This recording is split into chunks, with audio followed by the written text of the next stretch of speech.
Hi friends, அனைவருக்கும் காலை வணக்கம். This is Sivaji. Friends, video போகிறதுக்கு முன்னாடி என்னுடைய சப்ஸ்கிரைபர்ஸ், வியூவர்ஸ், ஃப்ரெண்ட்ஸ் எல்லோருக்கும் என் மனமார்ந்த நன்றிகளை தெரிவிச்சுக்கிறேன். நேற்று நம்ம லைவ் வந்தது முக்கால்வாசி பேருக்கு தெரியல அப்படின்ற மாதிரி சொல்லியிருந்தீங்க. ஆக்சுவலாக நம்மளுடைய டெலிகிராம் சேனல்லே உங்களுக்கு 6 மணிக்கே சென்ட் பண்ணிட்டு இருந்தேன். நம்ம இன்னொரு 1/2 hour கழிச்சு 6:30 மணிக்கு நம்ம லைவ் வரதா. நம்ம தொடர்ந்து வருவோமா இல்லையா அப்படின்றத உங்களுடைய சப்போர்ட்ஸ் ஆல்ரெடி நம்ம சொல்லியிருந்தோம். ஒரு 100 likes அது இருந்தால் நம்ம கண்டினியூ பண்ணலாம் அப்படின்னு. ஒரு பார்க்கலாம், ஒரு 2 நாள் வந்து நம்ம லைவ் வந்து பார்க்கலாம். அதுக்கு 100 likes கண்டினியூ வந்துச்சு அப்படின்னா நம்ம தொடர்ந்து நம்ம லைவை வரலாம். இது வந்து எந்த சேனலில் சார் லைவ் வரீங்க அப்படின்னு கேட்டிங்கன்னா, நம்மளுடைய இன்னொரு சேனலுக்கு பாருங்கள், தமிழ் ட்ரேடிங் சேனல்னு. அந்த லிங்க்கை நம்ம டெலிகிராம்லேயே கொடுத்துருக்கேன் பாருங்கள், டிஸ்கிரிப்ஷனில். எஜுகேஷனல் பர்பஸ்க்காக டிஸ்கிரிப்ஷனில் கொடுத்துருக்கேன். இது ரொம்ப நாள் கழிச்சு வந்தது. ஆக்சுவலாக பார்த்தீங்கன்னா கிட்டத்தட்ட 2 வருஷம் மேலே ஆகிடுச்சு நினைக்கிறேன். இது சும்மா நம்ம டெமோக்காக வந்து ஸ்டார்ட் பண்ணதை நம்ம இந்த சேனல்லையே. ஆனால் இதுதான் வந்து நேற்று தான் வந்து ரொம்ப நாளுக்கு அப்புறம் ஒரு டெஸ்டிங் பர்பஸ்க்காக வந்திருக்கோம். சரி, பார்க்கலாம் ஃப்ரெண்ட்ஸ், இதுக்கு எந்த அளவுக்கு சப்போர்ட் கிடைக்குன்னு பார்க்கலாம். இது நம்மளுடைய இன்னொரு சேனலில் பார்த்திங்க அப்படின்னா கொஞ்சம் அது ஸ்ட்ரகிளில் இருக்கிறதால, கம்யூனிட்டி கைட்லைன்ஸ் ஸ்ட்ரைக் இருக்கிறதுனால நம்ம ரெகுலர் சேனல் வர முடியல. இதில் நார்மல் அப்டேட்ஸ்லாம் உங்களுக்கு வந்துட்டு இருக்கும். தமிழ் ட்ரேடிங் சேனலில் ரெகுலராக நம்ம லைவ் வர ட்ரை பண்ணணும். சரி ஃப்ரெண்ட்ஸ், நம்ம டாபிக் வரலாம். சார், நிஃப்டி ரிகவர் ஆகுமா? இங்கேருந்து ரிகவர் ஆகிடுச்சா? புல்லிஷ் கண்டினியூஸ் ஸ்டார்ட் ஆகுமா? இந்த மாதிரி கேள்விகள்லாம் பார்க்கலாம். ஆக்சுவலாக பார்த்தீங்கன்னா மார்க்கெட்டு நிஃப்டி 50 வீக்லி டைம் ஃப்ரேமில் ஒரு உங்களுக்கு ஆல்ரெடி விஷயம் சொல்லியிருக்கேன். உங்களுக்கு என்ன நம்ம அதில் கவனிச்சிருக்கோம் அப்படின்னு பார்த்திங்க அப்படின்னா, கண்டினியூவாக வந்து 5 கேண்டில் வந்து ரெட் கலர் கேண்டிலாக வந்திருக்கு. அதாவது இது 6வது வாரத்தோடைய கேண்டில் வந்து இப்போ ஃபார்மேஷன் ஆகிட்டுருக்கு. ஸோ இதில் பார்த்திங்க அப்படின்னா ஃபஸ்ட்டு ரெட்டு, 3வது ரெட், 4வது ரெட், 5வது ரெட். ஓகே, மார்க்கெட் இங்கேருந்து அகைன் ஃபால் ஆகணும்னா கூட இந்த இடத்துல வந்து ஒரு க்ரீன் கலர் கேண்டில் வந்து கொஞ்சம் திரும்ப வந்து இந்த மாதிரி வரதுக்கான ஒரு வாய்ப்புகள் இருக்குது. அதாவது அகைன் கண்டினியூ ஃபால் ஆகிறதுக்கு கூட இந்த ஒரு வாரம் வந்து க்ரீனில் முடிகிறதுக்கான ஒரு வாய்ப்புகள் இருக்குது. அப்போது மார்க்கெட் வந்து இந்த கேண்டில் வந்து லைட்டாக லிட்டில் பிட் சின்ன க்ரீனும் அல்லது ஒரு பெரிய க்ரீனும் முதல்ல க்ரீன் கலர் கேண்டில் அமையறதுக்கான ஒரு வாய்ப்புகள் இருக்குது. அதுக்கப்புறம் அகைன் வந்து டவுன் சைடு போகுமா இல்லைன்னு நெக்ஸ்ட் நம்ம பார்க்கலாம். ஓகேங்களா? சரி, இப்போது அந்த வந்து நம்ம அந்த விஷயம் வந்து நம்ம ஃபண்டமெண்டல் நியூஸ் பேஸ் என்ன நடக்குது. இப்போ ட்ரம்ப் டேக்ஸ் வாரி, இப்போ சைனா அதில் எப்படி எக்ஸ்போர்ட் பண்ணுறாங்க, இம்போர்ட் பண்ணுறாங்க, இது மாதிரி ஆகுது. அதாவது ஃபண்டமெண்டல் என்னென்ன நடக்குதோ எல்லாம் சார்ட்டில் தெரிஞ்சிருப்போது உங்களுக்கு. ஒரு ஃபார்மேஷன் ஆகிடுச்சு அப்படின்னா ஸோ இந்த மாதிரி நடக்கிறதுக்கான ஒரு வாய்ப்புகள் இருக்குது. இப்போ க்ரீன் கலர் கேனில் அதுக்கப்புறம் ஏதாவது சின்னதாக குட் நியூஸ் என்ன வரும், அது வந்து க்ரீன் கலர் கேன்லாம் மாறிடும். ரைட்டு, ஓகேங்களா? சரி, நம்ம என்ன சார் பிளான் பண்ணலாம் இப்போது அப்படின்னு பார்த்தீங்கன்னா, நமக்கு 2 ரெசிஸ்டன்ஸ் ஏரியாவை வந்து ஐடென்டிஃபை பண்ணி வச்சுக்கலாம் ஃப்ரெண்ட்ஸ். நம்மளால் முடிஞ்சது அதை மட்டும் பண்ணி வைக்கலாம். அப்போது ஃபஸ்ட்டு ரெசிஸ்டன்ஸ் அப்படின்றது எது அப்படின்னு பார்த்தீங்கன்னா, இந்த சப்போர்ட் ஏரியாவும் ரெசிஸ்டன்ஸ் ஏரியாவும் உங்களுக்கு நேற்று லைவ் மார்க்கெட்டில் மென்ஷன் பண்ண 10 minutes டைம் ஃப்ரேமில் பார்த்துருப்பீங்க. அதாவது நேற்றுடைய லோ வந்து கட்டான இடம் வந்து ரெசிஸ்டன்ஸ் அப்படின்னு மென்ஷன் பண்ணியிருந்தேன். அதோட ரியாக்ஷனும் பார்க்கலாம். மார்க்கெட் வந்து கீழே ஓப்பன் ஆச்சு. ஸோ இதோட ரிஜெக்ஷன் கண்டினியூ ஃபாலில். ஸோ இதனுடைய ரீடெஸ்ட்மெண்ட், இதோட கண்டினியூ ஃபால். இது வந்து ஷார்ப்பாக ரிகவர் வந்து ஒரு நியூஸ் பேஸில் ஏதாச்சும் ஒரு குட் நியூஸ் என்ன வந்துச்சோ, ஏதாச்சும் நியூஸில் ரிகவர் ஆகிக்கும். ப்ளஸ் எக்ஸ்பைரி வேறு. ஓகே, சரி. ஒரு சின்ன டவுட்டுக்கு வந்து இந்த வீடியோ கிளியர் பண்ணிடுறேன் ஃப்ரெண்ட்ஸ். நேற்று எக்ஸ்பைரி டைமில் ஒரு சில வந்து சார் என்னுடைய ஸ்டாக்ஸ் வந்து நான் மேலே ஏறவே இல்லை, நான் வந்து சிஇ எடுத்துருந்தேன், என்னுடைய ப்ரைஸ் வந்து மேலே ஏறலை அப்படின்னு.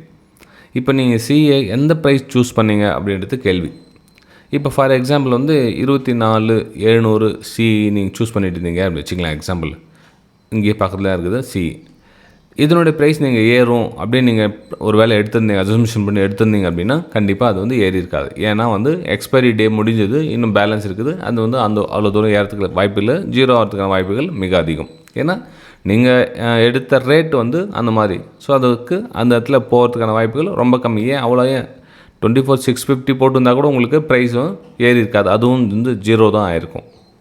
ஓகே, நீங்கள் எந்த டைம் ஃப்ரேம், எந்த ஸ்ட்ரைக் ப்ரைஸ் சூஸ் பண்ணுறீங்கன்றதை பொறுத்து தான் வந்து இந்த ப்ரைஸ் உங்களுக்கு கொடுக்கும். அதாவது நீங்கள் 24,400 சி எடுத்திருந்தீங்க அப்படின்னா உங்களுக்கு ப்ரைஸ் வந்து ஏறி இருக்கும், உங்களுக்கு ப்ராஃபிட்டில் இருப்பீங்க. 24,500 உங்களுக்கு ஏறி இருக்கும். கிட்டத்தட்ட 24,600 கூட ஓரளவுக்கு ஏறி இருக்கு. ஆனால் பெருசாக ஒன்றும் ஏறி இருக்காது. இந்த லாஸ்ட் மார்க்கெட் முடிவு சொல்ல இருக்கிற ஸ்ட்ரைக் ப்ரைஸ் வந்து பெருசாக ஒன்றும் உங்களுக்கு பணம் கொடுத்துருக்காது.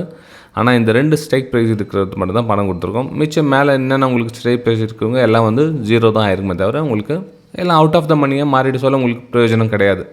ஏன்னா மார்க்கெட் எங்கே இருக்குது சொல்ல வரல உங்களுக்கு ஓரளவுக்கு வேல்யூ இருந்துச்சு. எப்போ உங்களுக்கு கீழே வந்துட்டு திரும்ப மார்க்கெட் முடிவு சொல்ல மேலே போதோ அப்போ வந்து உங்களுக்கு அது பெருசாக ஒன்றும் பணம் கொடுத்துருக்காது. ரைட், ஓகேங்களா? ஸோ இதெல்லாம் கொஞ்சம் கவனமாக பார்த்து பண்ணுங்கள். எந்த ஸ்ட்ரைக் ப்ரைஸ் சூஸ் பண்ணணும் அப்படின்றத தெளிவாக இருங்க. இந்த மார்க்கெட் வந்து நம்ம கொஞ்சம் சேஃபாக இருக்கணும்னா நம்ம இந்த மணியில் அடுத்த மணியில் தான் இருக்கணுமே தவிர ரொம்ப அவுட் ஆஃப் த மணிக்கு இல்லை போகும் அசம்ஷன் பண்ணிவிட்டு வெயிட் பண்ணுறதுலாம் ரொம்ப ராங். ரைட்டுங்களா? சரி, இப்போது நிஃப்டி 50க்கு வந்துடலாம். திரும்ப நம்ம அந்த விஷயம் சொல்லிவிட்டு நம்ம பேசியிருந்தோம் நிஃப்டி எதுவும் எந்த அளவுக்கு போகிறதுக்கான வாய்ப்புகள் இருக்குது அப்படின்னு. இப்போ இதில் பிரேக் அவுட் ஆகிடுச்சு சார். இப்போ நெக்ஸ்ட் என்ன சார் அப்படின்னு பார்த்தீங்கன்னா, எங்கே பிரேக் அவுட் ஆச்சோ அதெல்லாம் வந்து ஒரு ரெசிஸ்டன்ஸாக அமையும். எங்கே பிரேக் அவுட் ஆச்சோ அதெல்லாம் ரெசிஸ்டன்ஸாக அமையும். இது வந்து ஃபஸ்ட்டு ரெசிஸ்டன்ஸ் இந்த இடத்துல. இது இப்போ ப்ரெசென்ட் மார்க்கெட்டே இங்கே ட்ராவல் ஆகிட்டு இருக்கிற இடமே வந்து ஃபஸ்ட்டு ரெசிஸ்டன்ஸ். ரெண்டாவது ரெசிஸ்டன்ஸ் அப்படின்னு பார்த்தீங்க அப்படின்னா நெக்ஸ்ட்டு இது வந்து அடுத்த ரெசிஸ்டன்ஸ். இது மேலே க்ளோஸ் வச்சிருச்சு அப்படின்னா மட்டும்தான் வந்து நீங்கள் ஒரு அப்பர் சைடுக்கான பிளான் பண்ணலாம். ஏன்னா மார்க்கெட் இங்கேருந்து கொஞ்சம் ரிவர்ஸ் ஆகிடுச்சு அப்படின்னா லோவில் ஃபார்மேஷன் பண்ணி ரிட்டர்ன் ஆகிட்டால் கூட ஒன்றும் சொல்கிறதுக்கு இல்லை. ஏன்னா வந்து மார்க்கெட் வந்து கண்டினியூவாக ஃபால் ஆகிட்டு இருக்குது. அந்த டேரிஃப் என்ன சொல்கிறாங்களே அதனால ரொம்ப பெரிய ஃபால் ஆகிட்டுருக்கு. அப்போ மார்க்கெட்டு இந்த இதில் கீழே கரெக்ஷன் இங்கேருந்து லோயில் ஃபார்மேஷன் ஆகிட்டு கீழே வந்தால் வரதுக்கான வாய்ப்புகள் இருக்குது. நம்ம எப்போ மேலே போகணும் அசம்ஷன் பண்ணோம் கீழே ஒரு ஜஸ்ட் சிங்கிள் லெக்கில் இருக்குது. ஒரு டபிள்யூ பேட்டர்ன் மாதிரி வந்து கிரியேட் ஆகிடுச்சா மட்டும்தான் உங்களுக்கு நெக்லைன் கட் ஆகிட்டு மேலே போய்ட்டு இந்த ரெசிஸ்டன்ஸை டச் பண்ணுறதுக்கான ஒரு வாய்ப்புகள் இருக்குது. நீங்கள் இப்படியே பேக் டு க்ரீன் கலர் வரும் அப்படின்றது வந்து வெரி ரேர் கேஷ். அந்த மாதிரி ஆகிறதுக்கான வாய்ப்புகள் மிக குறைவு. ஏன்னா இங்கே கூட பார்த்தீங்கன்னா நல்லா ரிகவரி கொடுத்தாங்க, ஃபால், நல்லா ரிகவரி கொடுத்தாங்க, அகெயின் ஃபால். சேம் அதே மாதிரி தான் இங்கே ரிகவரி கொடுத்துருக்காங்க. ஆனால் இதுக்கு எந்த மாதிரி ரிப்ளை வரும் அப்படின்றத இந்த ஏரியா டிசைட் பண்ணும். உங்களுக்கு ஒரு லோயரில் ஃபார்மேஷன் ஆகிட்டு ரிட்டர்ன் வந்துச்சுன்னா அகைன் வந்து கண்டினியூ ஃபால், இது மாதிரி ஃபால் ஆகிறதுக்கான ஒரு வாய்ப்புகள் இருக்குது. ஏன்னா ரிகவர் சஸ்டெண்ட் ஆக மாட்டேங்குது. ரிகவர் கொடுக்குறாங்க ஆனால் சஸ்டெண்ட் ஆக மாட்டேங்குது, உங்களுக்கு அகெயின் ஃபால் தான் ஆகுது. ஸோ அதே மாதிரி இந்த இடத்துல வந்து ரிகவர் கொடுத்துருக்காங்க. கண்டினியூ ஆகுனா சின்னதாக இன்னொரு லெக் க்ரியேட் பண்ணிட்டு மேலே போனால் தான் வந்து நமக்கு ஒரு கண்டினியூக்கான ஒரு வாய்ப்புகளை எதிர்பார்க்க முடியும். அது வரலாம் வந்து நம்ம அப்சைடுக்கான பிளான் எதுவும் பண்ண முடியாது. ஓகே, சரி. அப்போது இன்றைக்கி என்ன சார் பிளான் பண்ணலாம் அப்படின்னா 2 ரெசிஸ்டன்ஸ் லைனை கொடுத்துருக்கேன் பாருங்கள். அந்த இடத்துல எந்தெந்த மாதிரி ரியாக்ட் ஆகுதுன்னு பாருங்கள். ஸோ அதுக்கேற்ற மாதிரி உங்களோட பிளானை நீங்கள் எக்ஸிக்யூட் பண்ணிக்கலாம். இங்கேருந்து ப்ரைஸ் திரும்பிடுச்சு அப்படின்னா ஷார்ட் சைடு, இல்லை சார் மேலே இங்கேயே சஸ்டெண்ட் ஆகி நிற்குது அப்படின்னப்போ இதுக்கப்புறம் பிரேக் அவுட்டுக்கான வாய்ப்புகள் பார்த்து இந்த ஏரியாவை நீங்கள் டார்கெட்டாக டிசைட் பண்ணலாம். ஆனால் இது மார்க்கெட் இந்த மாதிரி வரணும். ஒருவேளை இங்கே ப்ரைஸ் இங்கே சஸ்டெண்ட் ஆகி நின்று இது மாதிரி நின்றுச்சுன்னா கொஞ்சம் வெயிட் பண்ணுங்கள். இன்றைக்கி ட்ரேடிங்கும் அவசரப்பட்டு எதுவும் ட்ரேடிங் பண்ணாதீங்க. ஏன்னா இதோட ரிகவர் கொடுத்து கொஞ்சம் சஸ்டெண்ட் ஆகி நிற்கும். என்னுடைய வியூ பிரகாரம் பார்த்தீங்கன்னா இடத்துல லைட்டாக சஸ்டெண்ட் ஆகி நிற்கும் அப்படின்னு தான் என்னோடய அசம்ஷன் இருக்குது. ஏன்னா இங்கே லோயரில் ஃபார்மேஷன் பண்ணுறாம ட்ராப் காமிச்சிட்டு அதுக்கப்புறம் இங்கே சஸ்டெண்ட் ஆகின்னு பிரேக் அவுட் ஆகிறதுக்கும் வாய்ப்புகள் இருக்குது. ஸோ அதனால் கொஞ்சம் கவனமாக பார்த்து பண்ணுங்கள். நிஃப்டி பேங்க்கில் என்ன மாதிரி சார் பிளான் பண்ணலாம்னா நிஃப்டி பேங்க்லேயும் ரெசிஸ்டன்ஸ் லைன் தான் வந்து மார்க்கெட் எக்ஸாக்ட்லி ட்ராவல் ஆகிட்டு இருக்குது. எங்கே பிரேக் டவுன் ஆன இடங்கள் பார்த்திங்கன்னா அது ரெண்டாவது ரெசிஸ்டன்ஸ் அப்படின்னு பார்த்தீங்கன்னா கிட்டத்தட்ட 55,900 56,000 வரலாம் உங்களுக்கு நெக்ஸ்ட் ரெசிஸ்டன்ஸ் வந்து பேங்க் நிஃப்டியில் ஷோ ஆகுது. ஸோ லெட்ஸி பார்க்கலாம் நெக்ஸ்ட் எந்த மாதிரி மூமெண்டம் கிடைக்குது அப்படின்னு. மொத்தத்தில் 2 ஏரியா கணக்கு வச்சுங்க. இது ஃபஸ்ட் ரெசிஸ்டன்ஸ், இது ரெண்டாவது ரெசிஸ்டன்ஸ் 1 2. ஓகே, சரி ஃப்ரெண்ட்ஸ், இது வந்து பேங்க் நிஃப்டியில் என்னோடய வியூஸ் தான் அவங்க கூட ஷேர் பண்ணிக்கிட்டேன். நெக்ஸ்ட் நம்ம சென்செக்ஸில் பார்க்கலாம். சென்செக்ஸில் என்ன மாதிரி பிளான் பண்ணலாம் அப்படின்னு பார்த்தீங்கன்னா சேம் அதே தான். உங்களுக்கு எங்கே பிரேக் டவுன் ஆன இடங்கள் பார்த்திங்கன்னா இப்போ ரெசிஸ்டன்ஸாக கன்சிடர் செய்யப்படும். இது பார்த்திங்கன்னா ஒரு ரெசிஸ்டன்ஸ் ஏரியா, எக்ஸாக்ட்லி ரெசிஸ்டன்ஸ் ஏரியாவில் தான் வந்து ப்ரைஸ் ட்ராவல் ஆகுது. கொஞ்சம் வெயிட் பண்ணுங்கள். இந்த ரெசிஸ்டன்ஸை பிரேக் அவுட் ஆகாத வரையிலும் நீங்கள் எதுவும் பண்ண முடியாது. ஏன்னா நெக்ஸ்ட் ரெசிஸ்டன்ஸில் பேக் டு பேக் உங்களுக்கு 82,200 அந்த ரேஞ்சில் வருது. 82,000 கிட்டே வருது உங்களுக்கு நெக்ஸ்ட் ரெசிஸ்டன்ஸ். ஸோ அது வரலாம் வந்து இந்த தூரம் கடந்துருச்சு அப்படின்னா மட்டும்தான் வந்து நீங்கள் ஒரு அப்பர் சைடுக்கான பிளான் பண்ணலாமே தவிர அது வரலாம் எந்த பிளானும் பண்ண முடியாது. இந்த ரெசிஸ்டன்ஸை கடக்கணும், அது வரலாம் எந்த டிசிஷனும் நம்ம எடுக்க முடியாது. ஏன்னா ப்ரைஸு இங்கே எந்த மாதிரி ரியாக்ட் பண்ணுதுன்னு பாருங்கள். சாரி, நல்லா ஷார்ப்பாக லோயில் ஃபார்மேஷன் ஆகிடுச்சுன்னா மட்டும் சின்னதாக ஸ்மால் ரிஸ்க் எடுத்து அகைன் நமக்கு நெக்ஸ்ட் லோயில் ஃபார்மேஷன் பண்ணி மார்க்கெட் கீழே வரத்தை பார்க்கலாம். ஆனால் இங்கே சஸ்டெயின் டபுள் பாட்டம் மாதிரி கிரியேட் ஆகிடுச்சு அப்படின்னா ஓகே, நம்ம மார்க்கெட்டை வந்து அப்போ நெக்ஸ்ட் தூரத்தை நம்ம ப்ரெடிக்ஷன் பண்ணிக்கலாம். ரைட்டுங்களா? சரி ஃப்ரெண்ட்ஸ், இந்த வீடியோ உங்களுக்கு பிடிச்சிருக்கு நம்புகிறேன். மறக்காமல் உங்களுடைய லைக்ஸ் அண்ட் கமெண்ட்ஸை பதிவு பண்ணுங்கள். நம்ம அடுத்த வீடியோ சந்திக்கலாம். தேங்க்யூ.